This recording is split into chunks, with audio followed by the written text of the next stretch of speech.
evening. Welcome to South Asia Newsline. I'm Limpim Vishum. Here are the top stories we're tracking for you on Monday, the 8th of September. Thousands await rescue as death toll in Kashmir floods mounts to 175. Japanese Premier reviews economic and strategic ties with nations during his South Asia trip. And Imran Khan gives proof of vote rigging in Pakistan.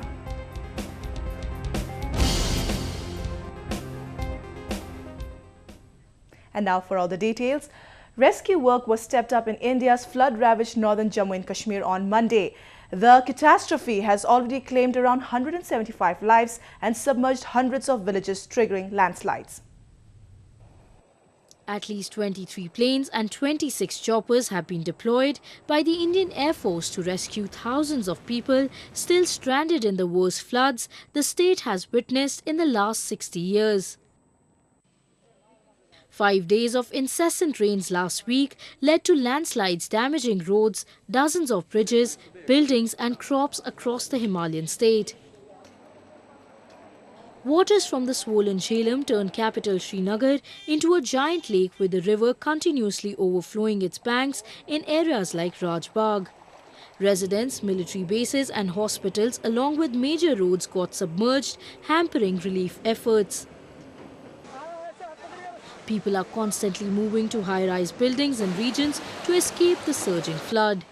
According to army reports, 3,931 people have been rescued from the flood-affected areas of Jammu and Kashmir so far. हमारा बहुत नुकसान हो गया, लाखों का नुकसान हो गया है। मकान गिर गए, सभी खाने पीने का सामान दब गया है नीचे, मकान के नीचे सोने के लिए बिस्तर, खट, चारपाई वगैरह सभी दबे हैं। किसी से लिए हमने 3,000 villages have been affected by floods in Kashmir Valley, out of which 390 are totally cut off from the rest of the state. नहीं, पहले बहुत खराब हो गया था। पहले तो जो जम्मू को जुड़ा रहता है, जिसको तवी ब्रिज बोलते हैं, उसका 3 पुल है, उसमें से एक पुल भी टूट गया था। तो उसके बाद जो पहले वो आना जाना बंद कर दिया था, तो अब शायद कल से मतलब उन्होंने छोड़ना शुरू किया। अब तो शायद नॉर्मल हो रहा है धीरे-धीरे। More than 30 locals are feared dead in Udhampur district after a landslide hit the village on Sunday. The floods also led to suspension of trains and blocking national highways in the state due to mudslide. Pilgrims to Hindu shrine of Vaishno Devi were stranded at railway stations too. 2 दिन से train में फंसे हुए हैं और इन्होंने अचानक से ये अनाउंसमेंट कर दिया कि ट्रेन टर्मिनेट हो गई है और हमें कोई उचित जानकारी दे नहीं रहे हैं कि क्या करना है आगे। Indian Prime Minister Narendra Modi, who visited the ravaged areas on Sunday, met State Chief Minister Omar Abdullah to review the flood situation. He termed the floods a national-level disaster and announced relief payments along with compensation to victims and their relatives. ये national level का disaster है और भारत सरकार पूरी तरह कंधे से कंधा मिला करके यहाँ के सरकार के साथ और आप सबके साथ खड़ी हैं और आपको कोई कमी महसूस न हो, इसके लिए भरसक प्रयास किया जाएगा। The calamity in Jammu and Kashmir follows flash flooding in neighbouring Pakistan that has already claimed nearly 200 lives. Prime Minister Modi has offered assistance in the relief efforts to his Pakistani counterpart Nawaz Sharif for the victims of the unprecedented catastrophe. Indian Prime Minister Narendra Modi's offer of relief assistance to Pakistan during the time of flood disaster failed to elicit a reply from Pakistani Prime Minister Nawaz Sharif, who instead made a counter-offer to help Kashmiris in India. Our political editor Smita Prakash has more in this report. Pakistan and India, age-old rivals who have shared frosty ties since the violent partition of 1947. Now they share a common disaster, floods that have destroyed large swaths of land on both sides of the Kashmir divide. Kashmir split into 2 parts, and India and Pakistan each administer one side. Both countries have fought 3 wars since independence in 1947. 2 have been over Kashmir. Indian Prime Minister Narendra Modi, who came to power in May, had seemed to be making some progress in warming ties with Pakistan, first inviting Prime Minister Nawaz Sharif to his swearing-in ceremony. But all efforts appear to have stalled after New Delhi cancelled high-level bilateral talks. An angry response over meetings between Pakistan's envoy and Indian Kashmiri separatist leaders. Still, observers say personal gestures on the part of both Prime Ministers in offering assistance to flood-hit victims on opposite sides of the Kashmir border could help rekindle efforts.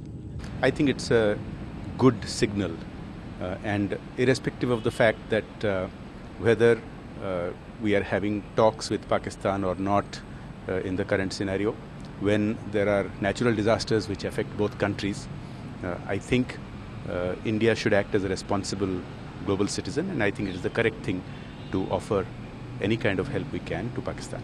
But the opposition Congress party has accused Mr. Modi of shifting goalposts in Indian foreign policy by making the assistance offer. The terminology which has been used, areas across the LOC, rather than Pakistan-occupied Kashmir, that is extremely disturbing because it raises, questions with regard to the fact as to whether the government of India de facto accepts those areas to be a part of Pakistan. Mr. Modi has shown a hands-on approach as his government tackles the first major natural disaster after taking office in May this year. Mr. Modi's offer to his Pakistani counterpart comes even as speculation grows whether Nawaz Sharif and Mr. Modi will be meeting on the sidelines of the United Nations General Assembly in New York later this month. Smita Prakash for South Asia Newsline in New Delhi. Cricketer turned politician Imran Khan has produced documents which he claims are evidence of vote rigging during the 2013 general elections. He also alleged that Prime Minister Nawaz Sharif and former Chief Justice of Pakistan Iftikhar Chaudhry were directly involved in the electoral fraud. Pakistan Tehreek-e-Insaf or PTI Supremo Imran Khan displayed what is said to be the proof of match fixing in the 2013 polls. Khan on Sunday claimed that Balochistan Chief Minister Abdul Malik, General Abdul Qadir and former Prime Minister Zafarullah Jamali were elected through electoral fraud and ballot stuffing. The former cricketer claimed that there cannot be a fair investigation into the allegations until Prime Minister Sharif, who is also involved in rigging, remains in power.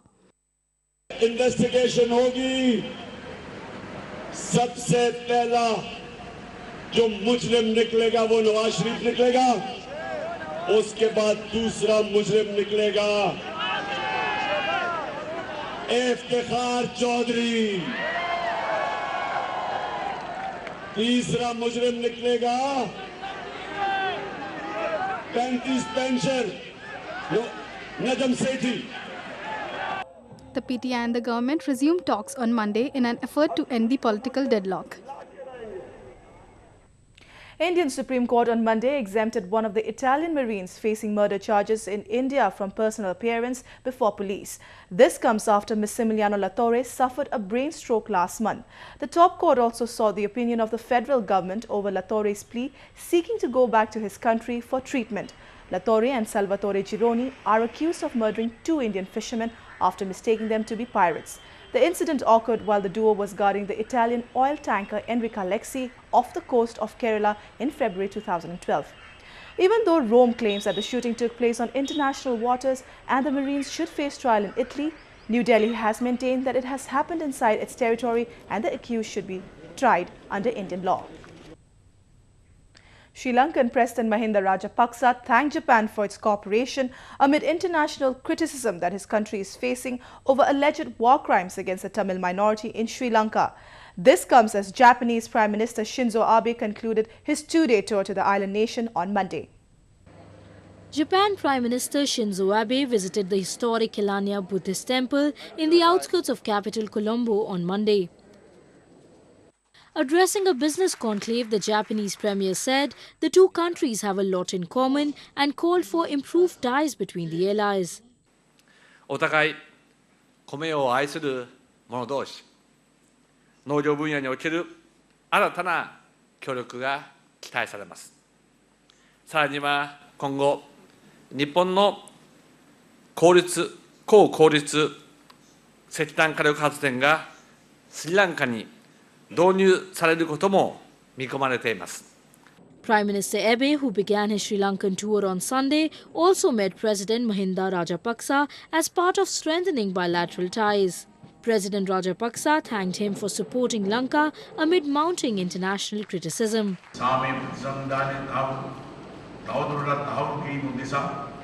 Sri Lanka වත් විශේෂ ප්‍රගතිය පිළිගැනීම සමාන බටහිර කොටස් ප්‍රතික්ෂේප කරමින් සිටීම කනගාටුදායකයි. ශ්‍රී ලංකාව අභියෝග රැසකට මුහුණ දී ඇති අවස්ථාවක ශ්‍රී ලංකාව සහ ජනතාවට දැක්වූ සහාය අවබෝධය සහයෝගිතාවය මිත්‍රත්වය වෙනුවෙන් ජපානය වෙත මගේ අවංක ස්තුතිය ප්‍රශංසාව පුද කර සිටිනවා. Japan has also pledged a loan of $130 million to Lanka to develop digital television and another $330 million for a new passenger terminal at Colombo International Airport. Japan is eyeing an increase in investment across South Asia ahead of Chinese Premier Xi Jinping's visit to India and Sri Lanka later this month. Japanese Prime Minister Shinzo Abe also called for improving bilateral ties between Tokyo and Dhaka during his South Asia trip. He reaffirmed Japan's commitment to make an investment of $6 billion in Bangladesh. Japan and Bangladesh agreed to strengthen bilateral ties on a direction of economic cooperation under the Bay of Bengal Industrial Growth Belt Initiative. Japanese Premier Shinzo Abe, who is on a South Asia visit, met Bangladeshi Prime Minister Sheikh Hasina in capital Dhaka on Saturday.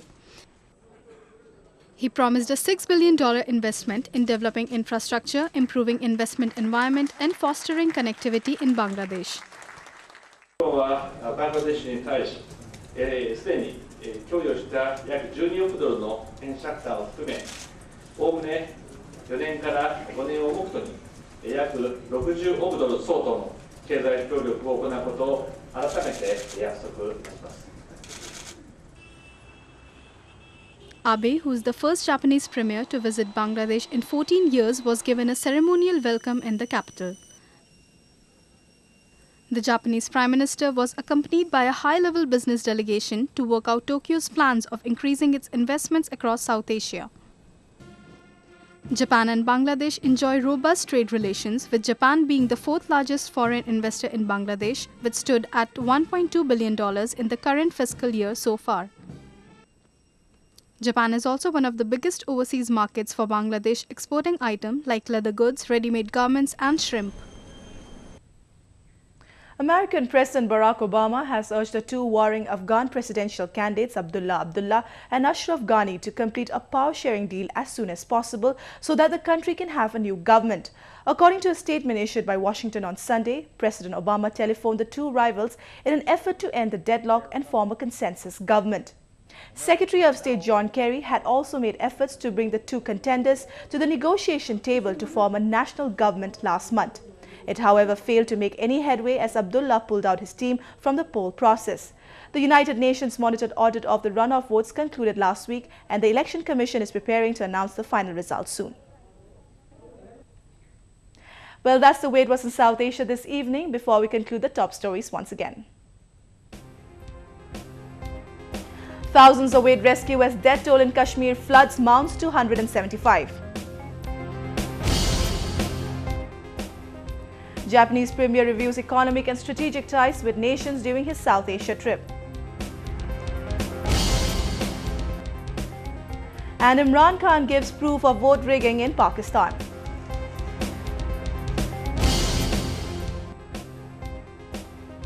That's all in tonight's edition. We will see you same time tomorrow. Good night.